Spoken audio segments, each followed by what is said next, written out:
All right, let's talk about something we've all seen happen.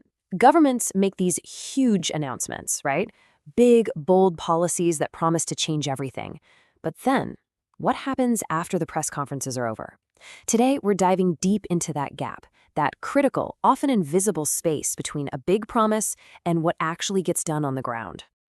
This is the question at the very heart of what we're talking about today, and wow, it's a powerful one. It really gets to the core of why so many plans that sound amazing on paper, just seem to fall apart before they reach the people they're supposed to help. And to help us unpack all of this, we're going to be looking at an analysis from the journalist Shankar Ayar. We're going to break down his column and use the evidence he lays out to really understand this whole theme of why good policies so often fail. So first, let's get our key terms straight. The last mile gap. You can think of it like a relay race. The policy might get off to a fantastic start, but if the baton gets dropped just before the finish line, the whole race is lost.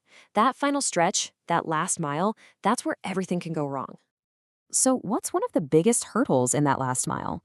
Well, the author, Shankar Ayar, calls it a permission Raj, basically this giant kingdom of permits and approvals that can stop even the most important projects dead in their tracks.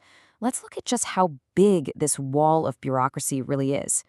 Just let that number sink in for a second. 116 for a single solar power project, something that we know is essential for our future.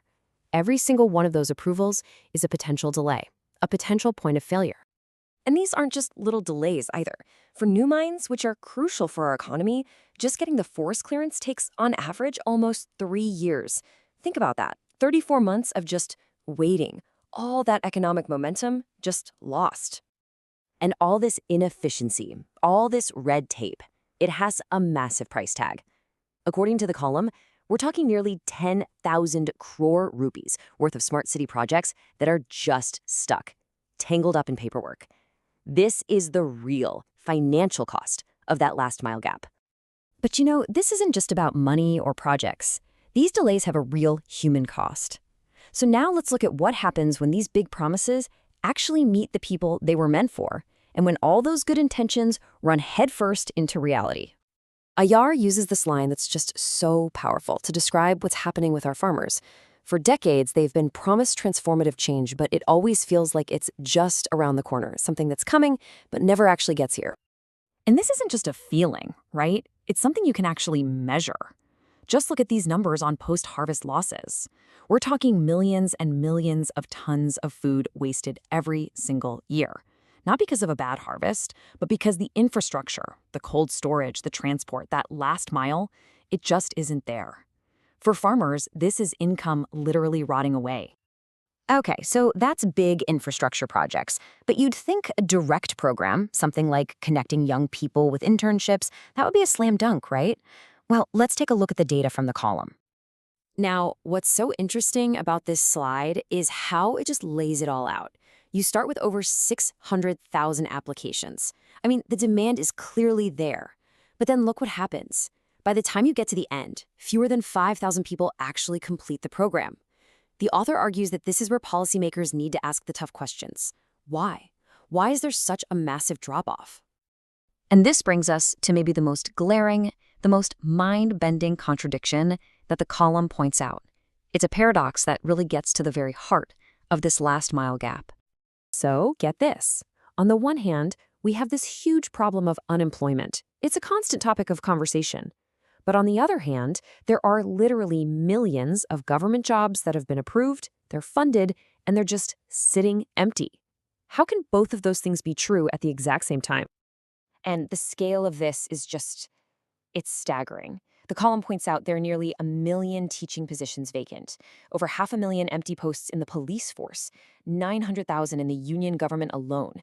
These aren't just potential jobs, they are approved, funded, necessary jobs that are simply not being filled. And let's just zoom in on one critical area here, rural healthcare. Thousands upon thousands of vacancies for doctors, specialists, nurses, technicians.